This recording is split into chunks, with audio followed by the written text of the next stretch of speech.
We got the first USA Today coaches poll, and what would a successful season look like for the Oklahoma Sooners?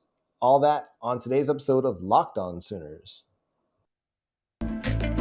You are Locked On Sooners, your daily podcast on the Oklahoma Sooners, part of the Locked On Podcast Network, your team every day.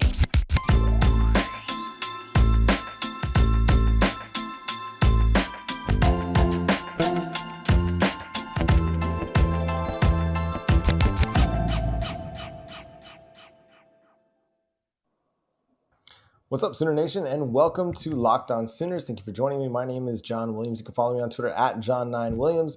And joining me is Josh Helmer. You can follow Josh on Twitter at JoshOnRef. You can also hear him Monday through Friday on 94.7 The Ref in Norman from 9 to noon. Josh, what's up, man? How you doing? Oklahoma Sooners opening the season up in the coaches poll at number one. Not quite, but we do have our preseason first look at the USA Today Sports AFCA coaches poll. We got a legitimate preseason poll, John.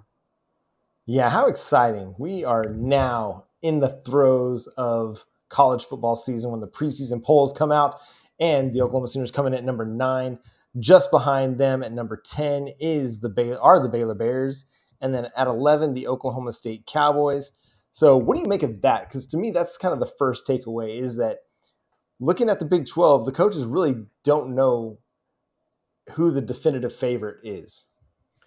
Yeah, by basically benefit of the doubt over the last recent history, not 2021 recent history, though I guess you could say that that's cooked in here a little bit with Baylor and Oklahoma State both being top 11 teams with some question marks of their own, pieces that they're replacing, especially Oklahoma State defensively from last season. But you kind of give the benefit of the doubt to Oklahoma because outside of last year, OU had won 6 consecutive Big 12 championships.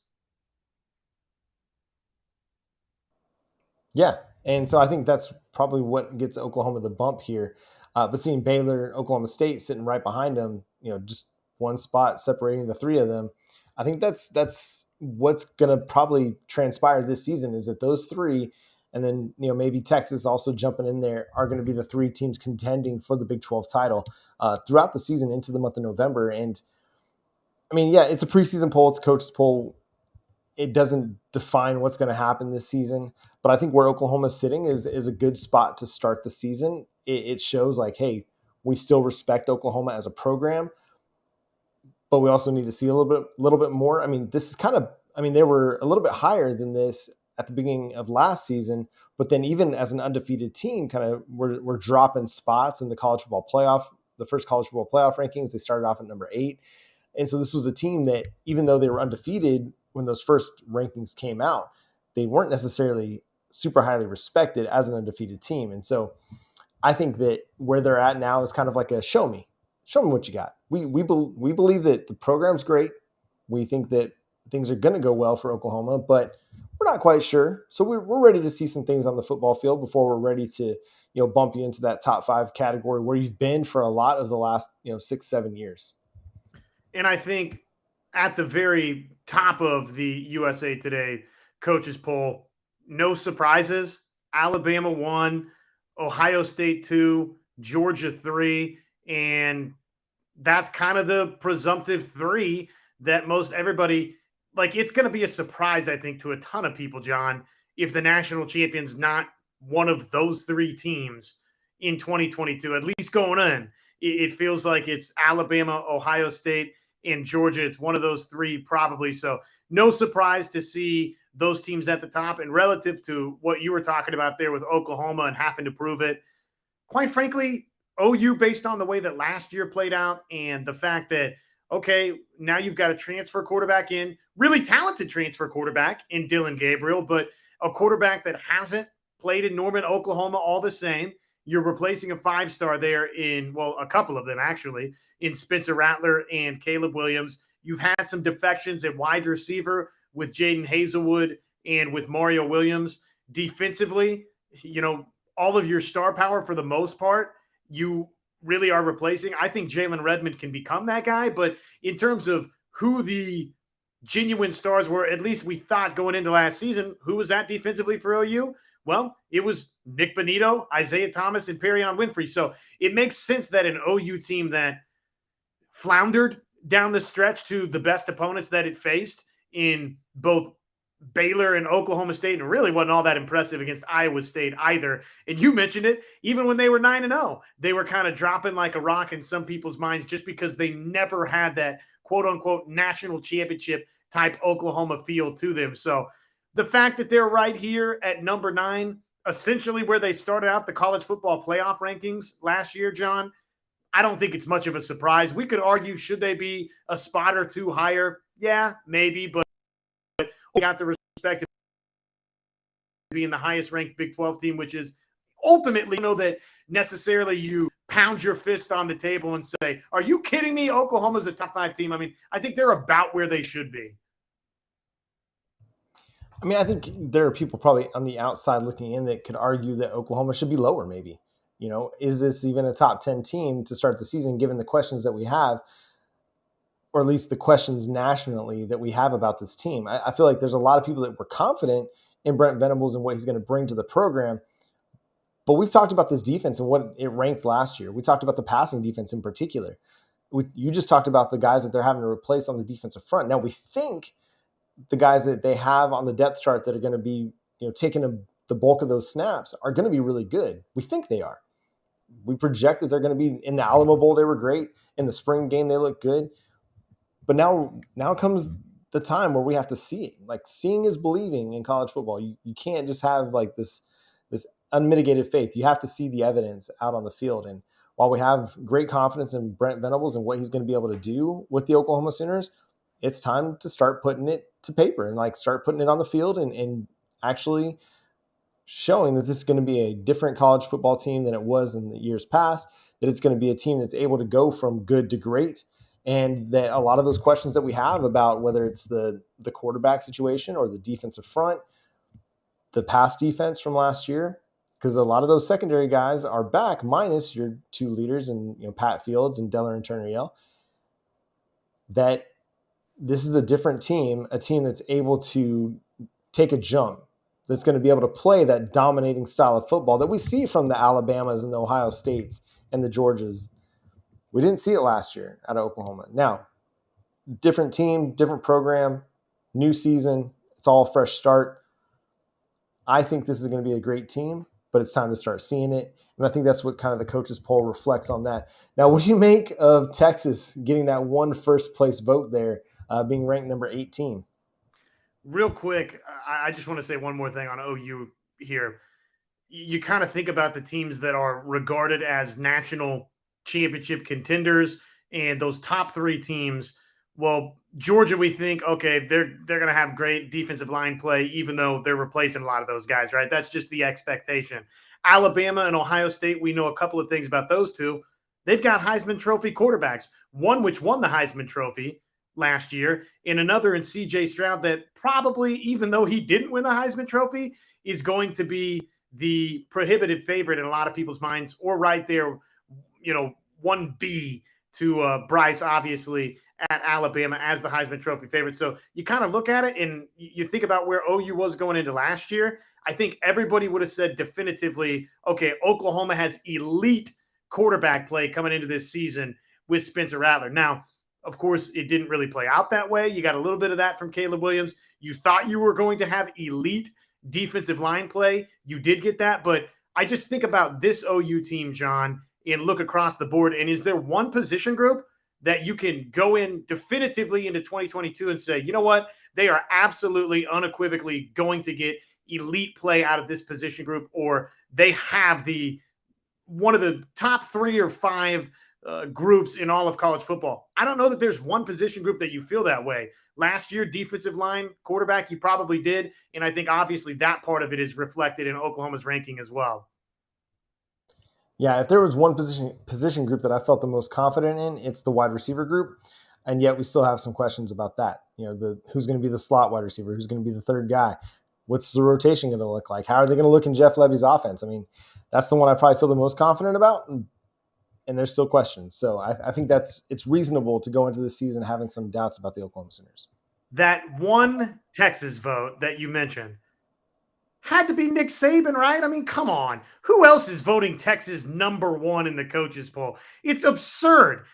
Texas might wind up being the Big 12 champion. Okay. They might wind up not being the Big 12 champion, but being vastly improved from 5-7. I've got no problem with that. I've got, honestly, a lot of reasons that I can look at and say, okay, they got a 5-star transfer quarterback coming in and Quinn Ewers from Ohio State. They've got, arguably, if it's not Jackson Smith in Jigba, then guess what? It probably is Xavier Worthy at Texas, who's the best wide receiver in America. A lot of people feel like Bijan Robinson is the best running back in America. Okay, I get the skill talent and potentially the quarterback for Texas. Number one, though, stop it. Are you kidding me? That's lunacy. Had to be Nick Saban. Yeah, I think it's safe to say that it wasn't Steve Sarkisian because he's not that delusional. At least we hope he's not that delusional. Of course, they did lose to Kansas, so you never know. It could just be causing all kinds of craziness happening down there in Austin. But now we're going to start talking about some things happening on the football field. What would it look like for the Oklahoma Sooners to have a successful season in 2022? Let's just start with a big picture view of this, Josh.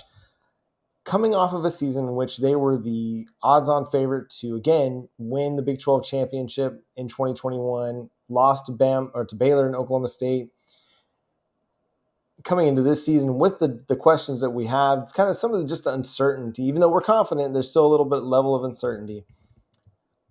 From a win perspective, what's kind of a reasonable level of success that you're expecting from this Oklahoma Sooners team for it to be a successful season? And I think it's worth pointing out, this is viewer submitted. Right here. Sorry. This is an idea from Book Nerd over there on YouTube. So if you got suggestions, things that you'd like to hear us talk about, make sure you drop it in YouTube. Book Nerd provided this one. And thank you for that. We love all the submissions and feedback from all of you. I think I've been pretty steadfast in the fact that it's win the Big 12 championship. We don't know, again, what that timeline looks like for Oklahoma and Texas to the SEC. The more time that goes by that Oklahoma and Texas don't announce that they're going to the SEC by XYZ date, the more you just wonder, are they just going to wind up playing the entire grant of rights out here in the Big 12? I don't know, maybe, but there's still kind of that thought that, okay, this could be the final season in the Big 12 conference. And if not that, then maybe the year after that, right? Or even if it's the next 3 seasons, eventually, and it's not too far away, it's not even a full graduation cycle away, you will be playing in the SEC. So with that in mind, I think it's imperative, John, for Oklahoma that Oklahoma regains the Big 12 crown. 6 years in a row, they had won this thing. Obviously, they faltered a year ago when maybe they were a more sizable favorite going in, John, than at any other point in those 6 years that they won the Big 12 championship. And that was the year that they didn't get it done. So from that perspective, I think it's, that's ground zero. That's exhibit A. That's the first thing you look at. Oklahoma needs to win the Big 12 championship, whatever that looks like. It could be a 9-3 regular season where you get into the Big 12 championship and win that game. I do think that would be disappointing if we're talking about 3 regular season losses. 10-2, get into the Big 12 championship, win that game, whatever. Even if the disappointment's caked in there a little bit with 2 losses, whatever it would look like, if OU wins the Big 12 championship in year 1 with Brent Venables, I mean, to me, you have to turn around and say, okay, they hadn't done that the year before. They lost that reign on the Big 12 conference. That alone, to me, would be successful. Yeah, I think that's where I'd fall too. I think just having another, double-digit 10-win season or so isn't enough. Like after, 2 seasons ago, they barely got into the Big 12 title game. They won it last season, missed out completely. If they were to miss out again on the Big 12 title game, that would be disappointing. Even if they get in with like a 9-3 record, to me that would be disappointing. But to miss out on the Big 12 title game altogether for a second year in a row, that would be a disappointment for me. So I think you're right. Winning the Big 12 kind of constitutes success.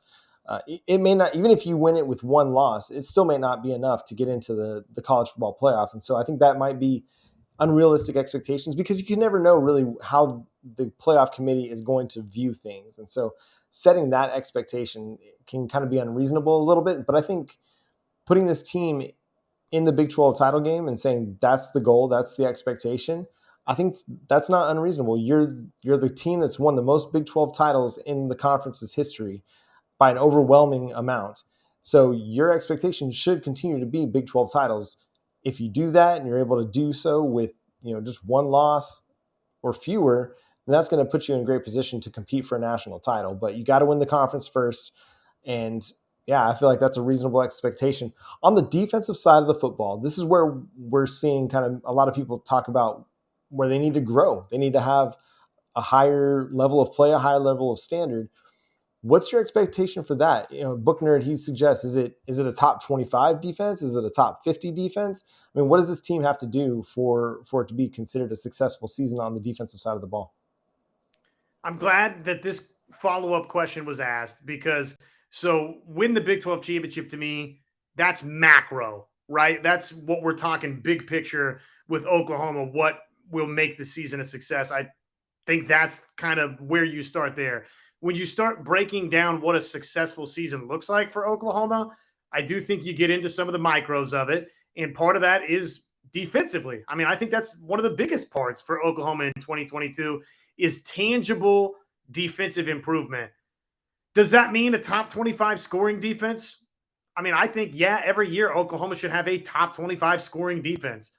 I think every single year Oklahoma should have a top 25 yards per game allowed defense. That's the standard at the University of Oklahoma.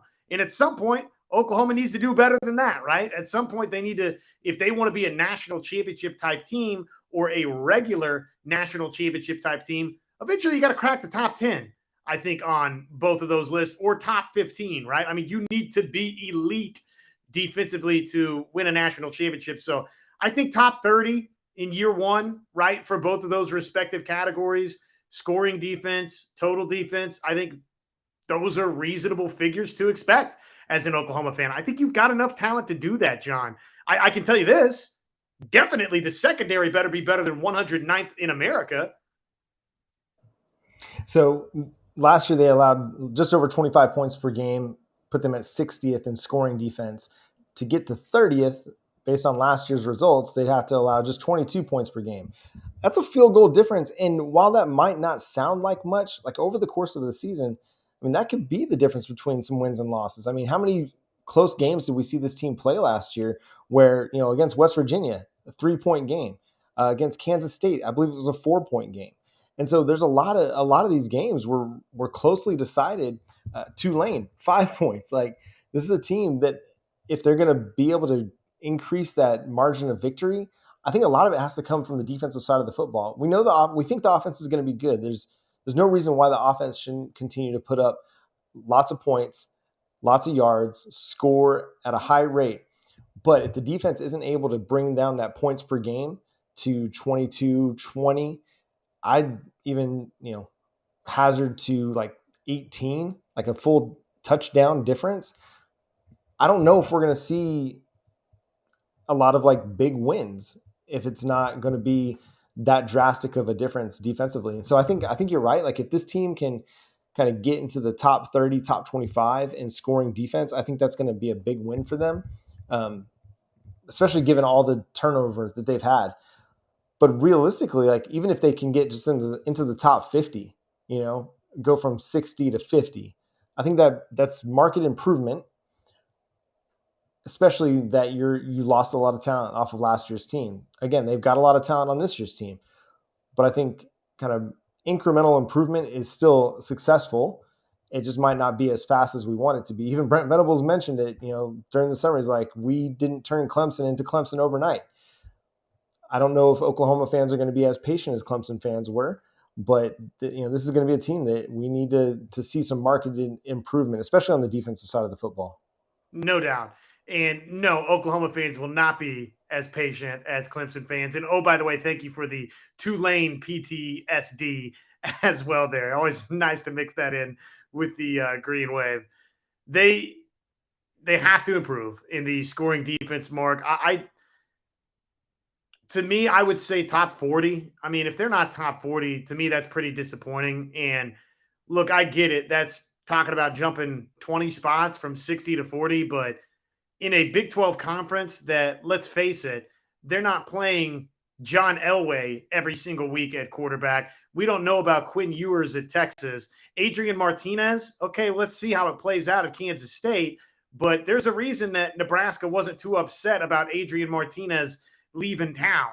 So, yeah, while you got a Deuce Vaughn up there at Kansas State, a lot of the great teams in this conference, what have we spent a lot of time talking about with the reigning Big 12 quarterback of the year in Spencer Sanders?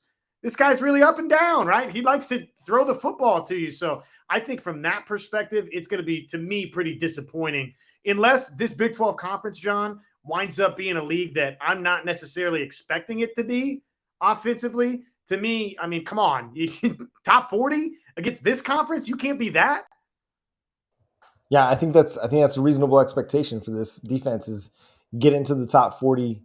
That's not that big of a jump. I mean, we talked about top 30 being just 3 points per game. So if you can at least make that improvement, I think that'd be significant. And I think that would change the perception of Oklahoma's defense throughout the year. And perception is reality. I know, like we talk about, perception not mattering, but in this world where we have rankings and playoff rankings that are very subjective, perception does matter.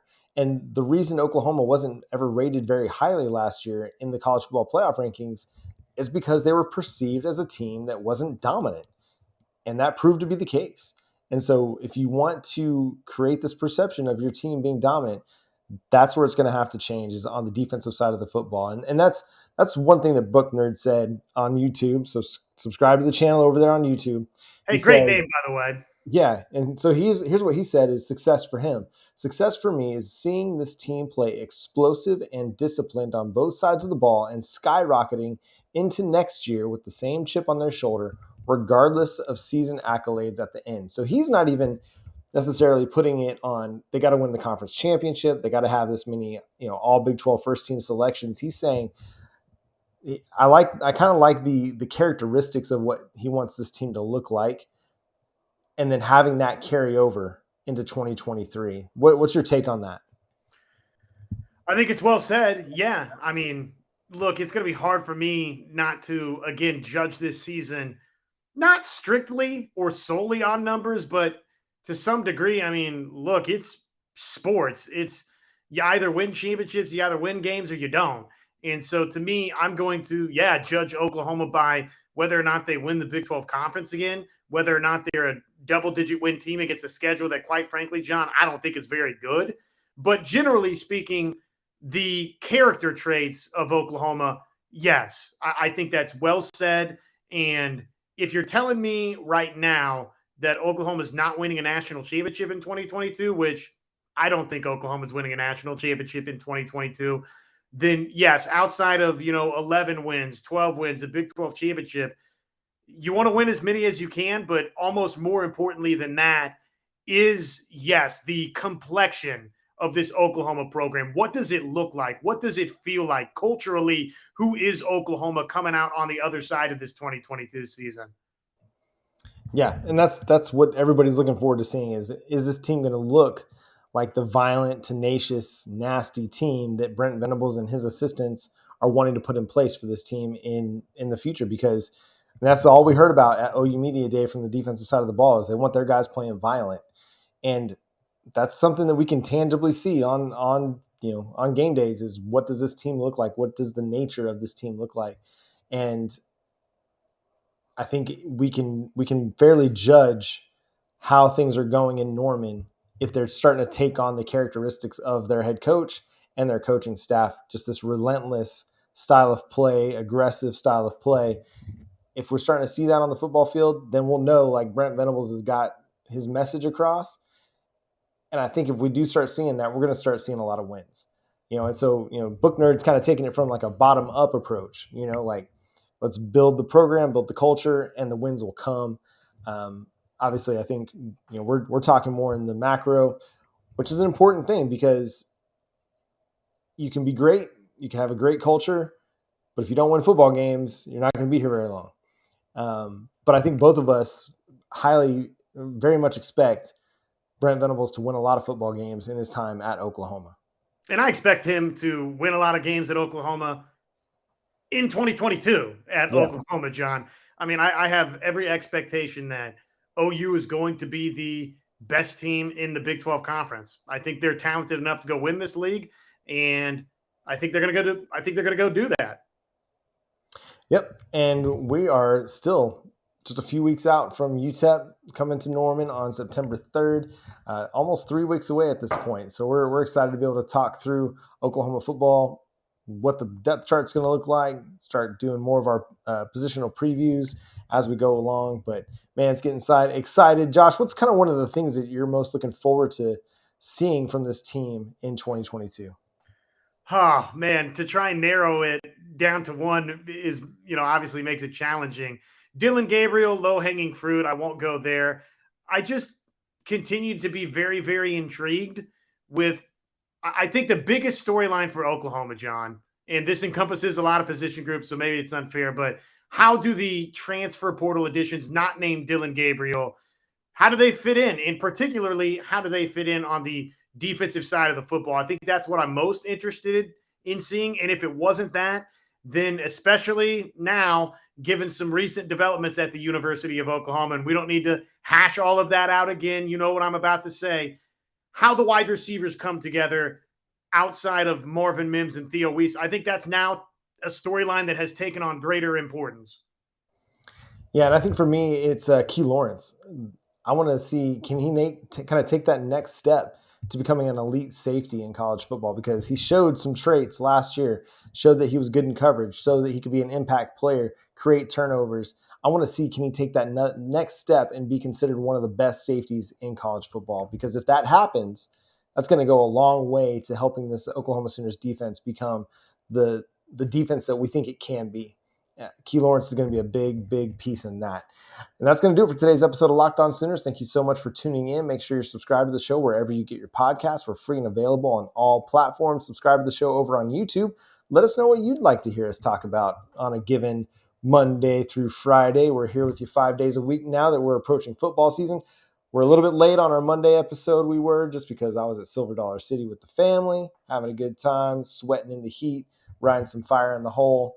But had a good time out there. But we're going to be caught up with you and making sure we get quality content out to you 5 days a week here on the Locked On Sooners podcast. It's your team every single day. Again, subscribe wherever you get your podcasts and on YouTube. But for Josh Helmer, I'm John Williams. We'll catch you next time. Boomer Sooner.